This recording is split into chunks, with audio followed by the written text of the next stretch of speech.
how can you turn off notifications for maps on Apple Watch? Let's get started. If you are new on Foxtecc, consider subscribing as I have plenty of tutorials which I believe are going to help you out and be useful to you, so just make sure you do not miss anything.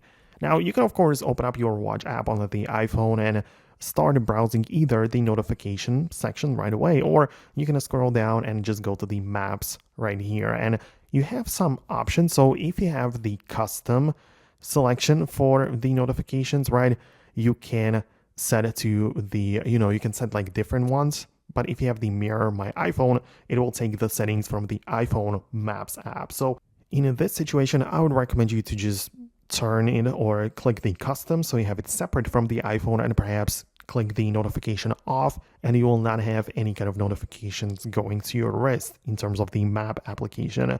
But you also have some different alerts. As you can see, we have the turn alerts, and these are like different categories. You can see driving with CarPlay, walking, and cycling. So if you don't want to get the alerts, like if you start a navigation on the iPhone and you don't wish to receive the directions and alerts on the wrist, for example, while driving or walking, right, you can disable that specifically. So that's kind of how it works. Also, we have the transit option below. So if you don't want to get like anything or show any navigation, you can also turn that off if you want to. But that would be really everything that you can set in here. But that's how it works. Let me know if you managed to set it up. In case of any questions, use the comment section below. Stay tuned for more by subscribing, and that way you're not going to miss anything. So thanks a lot, and I'll see you later.